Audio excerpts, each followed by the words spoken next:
Hello student, तो आज हम लोग एक और क्वेश्चन लेकर के आए हैं। 27 नंबर क्वेश्चन। इसमें कह रहा है कि ए बी सी तीन वेक्टर जो है वो नॉन जीरो नॉन कोप्लेनर है, और फिर पी वेक्टर, क्यू वेक्टर और आर वेक्टर दे रखा है।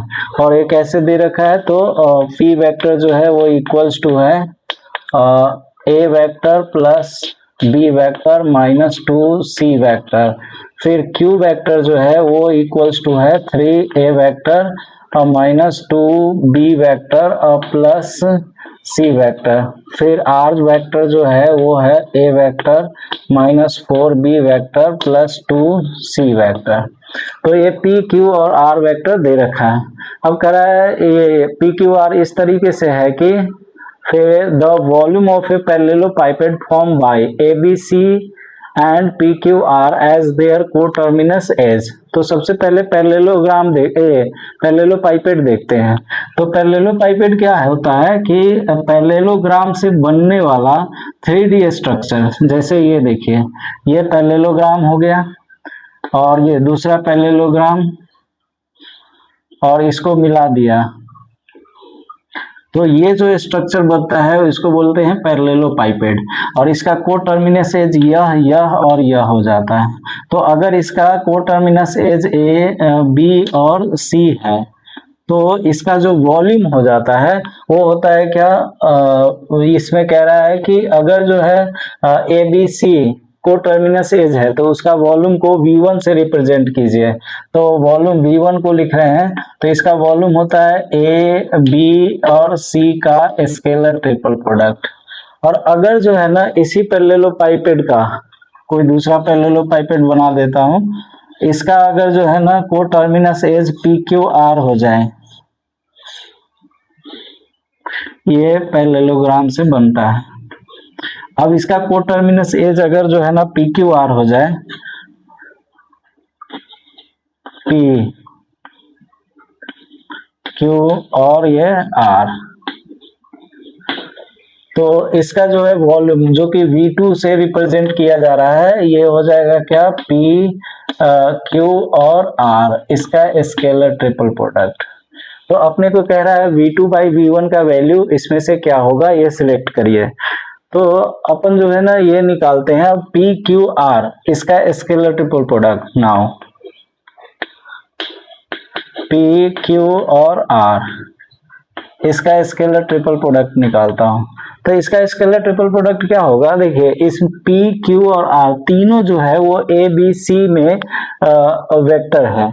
तो ए बी सी में वेक्टर है तो इसको जो है ना ए बी सी, इसका स्केलर ट्रिपल प्रोडक्ट करके और ए बी सी का कोफिशिएंट लेकर के डिटर्मिनेंट बनाएंगे।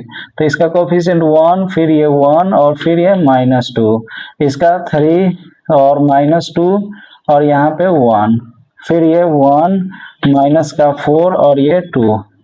तो ए बी सी के कोफिशिएंट लेकर के डिटर्मिनेंट बनाया, उससे ए बी सी के स्केलर ट्रिपल प्रोडक्ट में मल्टीप्लाई कर देंगे, वही पी क्यू आर का स्केलर ट्रिपल प्रोडक्ट हो जाएगा।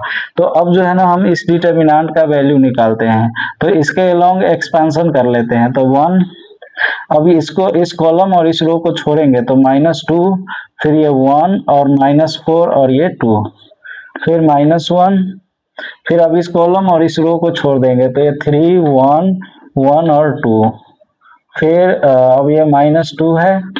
अब इस कॉलम और इस रो को छोड़ देंगे तो ये 3, -2, 1 और -4, ये हो गया। अब ये जो है वो ए बी और सी, इसका स्केलर ट्रिपल प्रोडक्ट है। तो अब इसका वैल्यू देखें अगर तो क्या आएगा, तो 1:2, इसमें मल्टीप्लाई होगा तो -4, इसमें मल्टीप्लाई होगा -4, लेकिन ये माइनस एक और लगेगा तो +4, फिर -1 और ये 6, अब माइनस का 1, -2, फिर ये माइनस का 12 और फिर माइनस से प्लस हो जाएगा 2, और इसमें मल्टीप्लाई हो जाएगा scalar triple product of A B और सी। तो ये आ गया, ये तो 0 ही हो जाएगा, और फिर ये हो जाएगा 5, तो माइनस का 5 और ये हो जाएगा -10, तो ये प्लस का 20 और ये ए बी सी का स्केलर ट्रिपल प्रोडक्ट। तो ये ओवरऑल देखें तो ये कितना आ गया 15 और ABC का स्केलर ट्रिपल प्रोडक्ट। तो अब अपने को निकालना क्या था, तो क्वेश्चन में दे रखा है क्या कि अपने को वैल्यू निकालिए V2 अपॉन V1। तो V2 क्या है जी, तो ये P Q और R इसका स्केलर ट्रिपल प्रोडक्ट, और V1 क्या है तो ABC A B और C इसका स्केलर ट्रिपल प्रोडक्ट। अब इसका स्केलर ट्रिपल प्रोडक्ट हम लोग निकाले हैं तो ये कितना आया 15 इंटू ABC का स्केलर ट्रिपल प्रोडक्ट, अब बट्टा में आ गया ABC का स्केलर ट्रिपल प्रोडक्ट। तो ABC के स्केलर ट्रिपल प्रोडक्ट से ABC का स्केलर ट्रिपल प्रोडक्ट समाप्त, तो ये 15 जो है वो आंसर बन गया। तो V2 बाई V1 जो है वो 15 आंसर हो जाएगा। तो ये बी ऑप्शन इसका करेक्ट हो जाएगा। Thank you.